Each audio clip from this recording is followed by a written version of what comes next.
Time to go inside the trenches on This Week in Football, presented by Geico. Monday night, all eyes were on Pasadena for one of the best BCS title games we have ever seen, as Florida State overcame a 21-3 deficit, took down Auburn 34-31. Jameis Winston, the highlight performer, going 6 of 7 on the final drive, leading Florida State to the comeback victory. You know, guys, it felt like one of the best national title games we have ever seen, Ross. Do you agree, or are we just prisoners of the moment if we say that? No, I think it definitely was. I mean, a lot of times they've been blowouts. They haven't been competitive. This one came down to the end.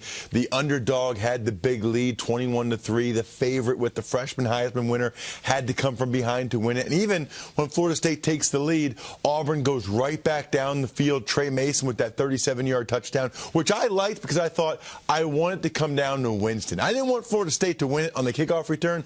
I wanted Jameis Winston to have to deliver, and he did. He show you something there, Howard, the way he delivered on that final drive? Well, you know what? The kid's been a great player. You know, back when they had him in the All-American game, he played great. I think he had 2 touchdowns, over 170 yards in his part-time performance in that game. He's been big the whole time, and he's a great baseball player. So, you know, I respect him for being a great football player, but if he's really good at baseball, I question his intelligence. No, I'm just joking. But, Howard, he's not, obviously he can't come out this year, but it feels like he's that guy who next year, everybody, just like we focused on Andrew Luck a couple of years ago, everybody's going to be thinking about, maybe we need to tank here to go get Jameis Winston. Do you think he's that kind of can't-miss quarterback prospect? You know, can't miss is a hard thing to say, and the big reason why is because these guys are great athletes. They throw the ball well, they do things, but their systems that they're in kind of promote it. And when you're at Florida State, you have some of the best athletes in the country to throw the ball to. You have the best offensive line. You have the best defense backing you up. It's a lot of the best going on. But as far as a pure talent, he is the best quarterback. Yes, and I don't think, and he probably is the best quarterback, I don't think he's an Andrew Luck type prospect. I really don't. I mean, how many times now in recent years have we seen guys that we're all talking about, oh my gosh, he's the lock guy. You know, Matt Leinart, after his junior year, he came back and he didn't go until 10th. Even Teddy Bridgewater, you know, last year at this time, it was a foregone conclusion. Next year, Teddy Bridgewater will be the #1. Now, he still might be, but that's still up in the air. I think there's a very strong possibility that Jameis Winston will be the #1 overall pick next year. But there's a lot of time and a lot of football between now and then. I don't think he's a no-brainer, you know, the suck for luck campaign, if you will. I don't think that comes into play for Jameis Winston. I think he actually is going to be that guy. I think with that arm strength, the way he throws the ball, the way he manages the field, like the last night was, Monday night, great example of what I'm talking about. He's down that many points. He's going into a game. Never been in that situation all season, and he brings his team back. That means something. That kind of thing, that's the it factor that they're looking for when a quarterback can control the moment and make things happen. He stays in college. We all know that. That's a definite. If we look at the pro prospects who are coming out this year, Ross, who's the guy who you think is the best prospect to have success at the next level? Yeah, I still think it's Jadeveon Clowney. I mean, he's what does Parcells call them? Planet guys, as in there's not many on the planet. I'm not sure there's any on the planet like Jadeveon Clowney. Now, I know he wasn't as productive this year, and there's questions about his work ethic and all those type of things. I think he was, quite frankly, conflicted. You know, he's a guy that we've been saying is the #1 pick forever. He's out there. You're trying to play hard, but you're trying not to get hurt. You get all kinds of outside sources telling you things.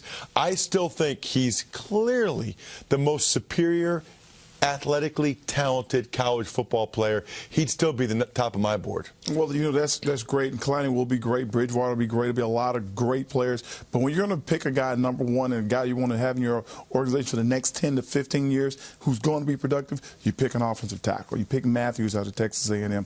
This guy's going to be around for a long time. He's going to be the guy who's going to protect your backside the entire time. That guy's going to do it. If you want a guy that's going to make a lot of plays, that's on a timetable. Guys get slower every year. Yeah, but you say that, and then you look at the guy that went #1 overall this year, Eric Fisher, and he really struggled. And Luke Joeckel was okay before he got hurt. Lane Johnson from Philadelphia was up and down. I agree with you that normally that's the thought process. Take the best offensive tackle. You don't have to worry about it. But the Kansas City Chiefs took Eric Fisher, and he's been terrible. One more time. Where did Fisher play? Central Michigan. Yeah, Central Michigan. We're talking Texas A&M, SEC, big-time player. This guy, he's a proven product. proven product. Well, Howard, tell us about, coming out of an SEC school like you did, Alabama, getting ready for the draft. What's that process like as soon as your collegiate season ends? Well, for a lot of things are happening. You have a lot of agents basically coming up to you, trying to get you to sign on with them. If you get with a different group or a bigger group, they'll take you out to a camp or a workout facility and get you to work out, trying to get you to be what we would call the workout hero. When you go up to the combine, you'll do things with the sprints. You got to get your 40 time down. You got to get all the drills down. They want the times to be great. Those are workout heroes. When you're a great player, it's on tape. And that's what coaches look at. If a scout looks at you from the combine, like, oh, this guy ran a 4.240, he's awesome, shame on him. If they don't watch the tape and see you playing, that's where they find out. How about coming from an Ivy League school, Ross, and going to the pros? How much different is the process for you coming out, do you think, or did you perceive it then if you were coming out of a bigger school? Well, I think you could say any lower-level player, any FCS player below. The Towson Tigers actually have a player going pro early. Their running back, Terrence West, leaving school with a year of eligibility because he's a running back. It's gotten 1 million carries. The difference, I think, is very different because if you're an SEC school, everybody knows all about every prospect in SEC school. Every NFL team has been there, and they have a grade on every player. It's not the same if you come from an FCS level. You're still trying to get some notoriety. You're still trying to get looks. I mean, I remember sending out videos to people. I remember my agent having to actively work to get offensive line coaches to come to campus to work me out, and I was just scraping, trying to really get signed as an undrafted free agent. So it's changed a little bit. I think the Ivy League in particular has had more guys drafted. There was 3 guys drafted last year.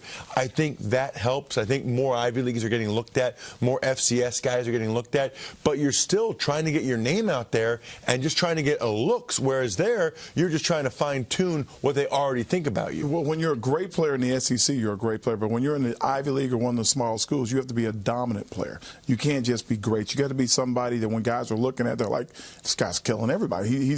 I like to see what he's like against better competition. I like to get his measurements. I like to see how. That's when they want to check your measurables. When you're in a small school, when you're in a big school, they know what they're looking at, who you're playing against, what the competition is. A great example would be Ben Roethlisberger. He didn't play in a big conference. Joe Flacco, not a big conference guy. All of a sudden, okay, this guy's got a big arm. Let's see what can happen. You know what? When we talk about domination, we are talking about Ross Tucker in the Ivy League. Isn't that right? Come on now, Ross. You dominated the Ivy League. I know you did. No, I mean, I don't know. I was pretty good. I mean, we didn't have a very good team. I guess I dominated to some extent, but not enough that I got drafted or anything. Well, you know that's what? What's great about it now is, I mean, Karan Reed from Princeton this year, he'll play in the Senior Bowl. Jeff Matthews from Cornell, he's in the East-West Shrine Game. So maybe in some small way, I helped pave the way for Ivy League guys to get more legitimate looks now. Hey, don't. Kevin Booth from the Giants. There you go. There we go. Don't let them fool you, folks. Ross Tucker dominated the Ivy League.